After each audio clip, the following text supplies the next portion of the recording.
उस गौ माता के संतान होने के बाद भी उसका दूध नहीं आता, तब भी आसक्नी का स्मरण किया जाता है, तभी भी आसक्नी का स्मरण किया जाता है। जो गाय गर्भ से नहीं होती है, जो गाय का गर्भ नहीं ठहरता, बहुत बार इलाज करवाया, सब कुछ करवाया, तो भी गाय का गर्भ नहीं ठहरता, तो भी आसक्नी का स्मरण किया जाता।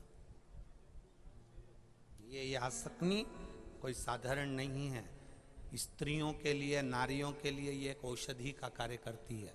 ये वीरणी दक्ष प्रजापति की पहली पत्नी, ये नारी के लिए औषधि का मूल है। ये वीरणी, ये आसक्नी नारियों के आसक्नी कहा। राजा वीरण की, ये प्रजापति वीरण की पुत्री वीरणी से तुम विवाह कर लो, आसक्नी से तुम विवाह कर लो। दक्ष प्रजापति ने हां कर दी, विवाह की तैयारी हुई, वीरणी के साथ विवाह भी हो गया, आसक्नी के साथ विवाह भी हो गया। विवाह होने के बाद संतान की प्राप्ति होना प्रारंभ हुआ और महाराज वीरणी के गर्भ से 10,000 पुत्रों का जन्म हुआ और धीरे धीरे फिर 60 कन्याओं का जन्म हुआ।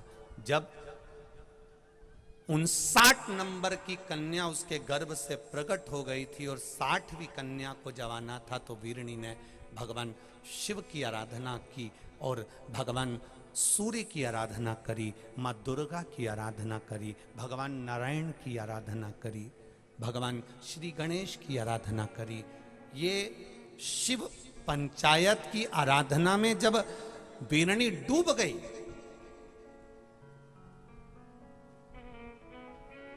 वीरणी जब डूबी है शिव की आराधना में, दुर्गा की आराधना में, गणेश की आराधना में, भगवान विष्णु की आराधना में, सूर्य की आराधना में, ये शिव पंचायत है। इस शिव पंचायत की आराधना में जैसे वीरणी डूबी और जब डूबती जाए, आसक्नी डूबती जाए, भगवान की संकीर्तन भजन में डूबती जाए, तब दक्ष प्रजापति भी उनके साथ तप में लीन हो गए, साधना में लीन हो गए। मां दुर्गा ने सूर्य नारायण भगवान के कहने पर, भगवान नारायण के कहने पर, भगवान देवादिदेव महादेव के कहने पर मां दुर्गा ने आकर पूछ लिया, शिवा ने आकर पूछ लिया, और मां शिवा ने आकर जब पूछा, मां दुर्गा ने आकर पूछा, आसक्नी दक्ष प्रजापति, तुम और तुम्हारी धर्म पत्नी आखिर चाहती क्या है, क्या चाहते हो? कहा, हम कुछ नहीं मां, बस आपके जैसी एक कन्या और प्रकट हो जाए। तब आसक्नी के गर्भ में स्वयं मां दुर्गा ने कहा, कहाँ मैं कन्या ढूंढने जाऊंगी, मैं स्वयं आसक्नी वीरणी तेरे गर्भ में, दक्ष प्रजापति तुम्हारी पत्नी के गर्भ में मैं स्वयं आकर विराजमान होंगी। जब आसक्नी ने तप कर कर माता से वर प्राप्त कर लिया, दक्ष प्रजापति को भगवान ब्रह्मा ने रोक लिया और ब्रह्मा जी ने रोक कर कहा, सुनो दक्ष प्रजापति, तुम्हें एक विवाह और करना है और वो विवाह मनु शत्रुपा की कन्या प्रसूति के साथ करना है। दक्ष प्रजापति ने एक विवाह माता प्रसूति के साथ करा। प्रसूति जो 9 वर्ष की अवस्था से भगवान की आराधना में डूबी रहती थी, तब साधना में डूबी रहती थी, वो प्रसूति इतनी भगवान की आराधना में डूबी रहती थी। जब देखा वीरणी ने प्रसूति को, कि प्रसूति को जब देखा तो इसके गर्भ से भी संतानों के जन्म हुए, इसके गर्भ से भी संतान हुए।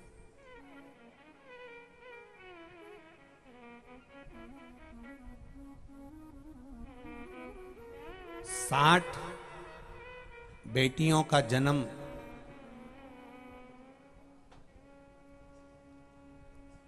वीरणी के गर्भ से हुआ। 24 बेटियों का जन्म प्रसूति माता के गर्भ से। अब एक बेटी जो वीरणी के गर्भ में है, प्रसूति के गर्भ में है, बिरणी के गर्भ में है, आसकनी के गर्भ में है, और प्रसूति ने तप साधना करना प्रारंभ करा। ऐसा तप, ऐसी साधना करी, ऐसी साधना करी कि बिरणी का मन हो गया कि मेरे गर्भ में जो माँ आदिशक्ति, माँ दुर्गा, माँ शिवा मेरे गर्भ में आ रही है, वो इस प्रसूति के गर्भ में विराजमान हो।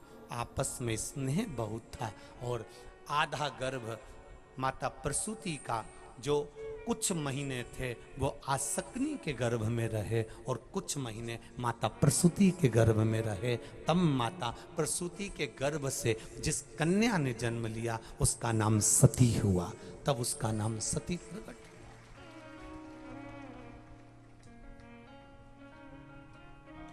ये मातृत्व प्रेम है, ये वात्सल्यता।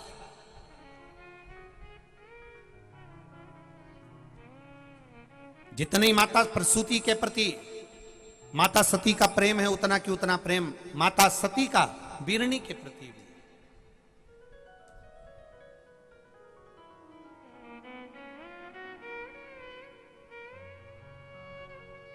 एक बहुत अच्छा संवाद आप लोगों को पहले कथा में कहा था, आप लोगों के स्मरण में है कि नहीं है पता नहीं, पर कथा में बहुत पहले कहा था।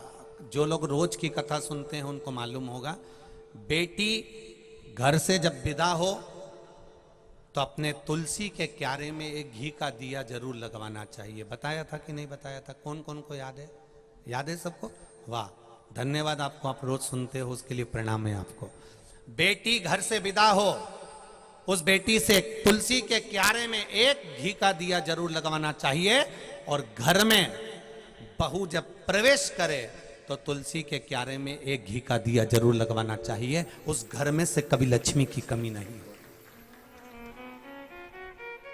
जब बेटी हमारे घर से जाए, विवाह कर कर जा रही हो, दामाद के साथ जा रही हो, जमाई के साथ जा रही हो, पहली बार बेटी हमारे घर से जब जा रही हो, विदा होकर जा रही हो, तो तुलसी के क्यारे में घी का दिया लगना चाहिए।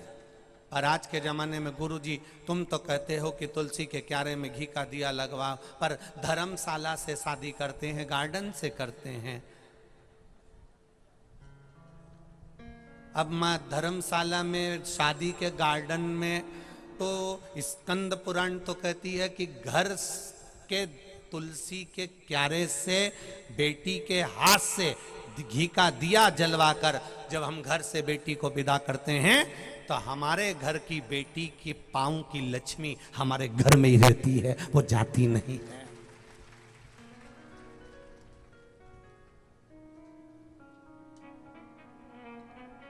अब पहले के जमाने में